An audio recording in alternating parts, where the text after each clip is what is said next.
اس نے مجھے جانے نہیں دیا، تم نے اسے کھیلنے نہیں دیا، تم نے مجھے پڑھنے نہیں دیا، ہم نے اسے سونے نہیں دیا۔ ایسے جملے ہم روز بولتے یا سنتے ہیں۔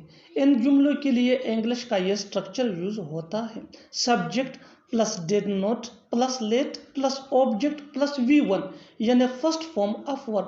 آگے ڈیٹیل سے سمجھاتا ہوں مثالوں سے۔ Let's see some examples for better understanding۔ اس نے مجھے جانے نہیں دیا۔ He did not let me go۔ He did not let me go۔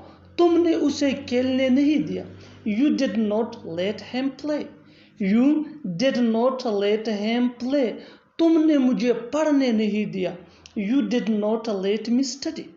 You did not let me study۔ ہم نے اسے سونے نہیں دیا۔ We did not let him sleep۔ We did not let him sleep۔ اور آخر میں یہ سینٹنس آپ کے لیے کامن سیشن میں اس کا جواب ضرور دینا۔ اس نے مجھے آنے نہیں دیا۔ اس نے مجھے آنے نہیں دیا۔ تم شاید ہی کبھی وہاں جاؤ گے۔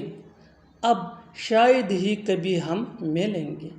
شاید ہی کبھی میں وہاں گیا ہوں۔ شاید ہی کبھی میں اس سے بات کیا کرتا تھا۔ ان جملوں میں ہم بول رہے ہیں شاید ہی کبھی۔ اس کے لیے آپ کو یوز کرنا ہوگا انگلش میں hardly ever.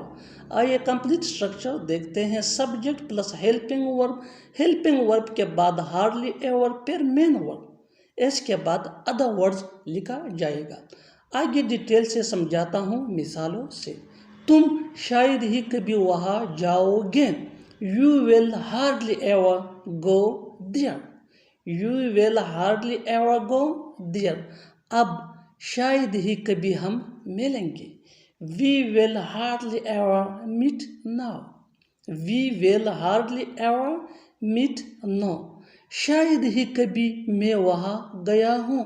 I have hardly ever gone there۔ I have hardly ever gone there۔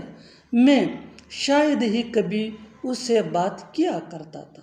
میں شاید ہی کبھی اس سے بات کیا کرتا تھا۔ I hardly ever used to talk to him۔ I hardly ever used to talk to him۔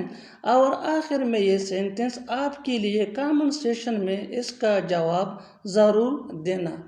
اب شاید ہی کبھی تم اسے ملو گے۔ Subscribe English PS for more advanced English sentence structure. Thanks, Manana.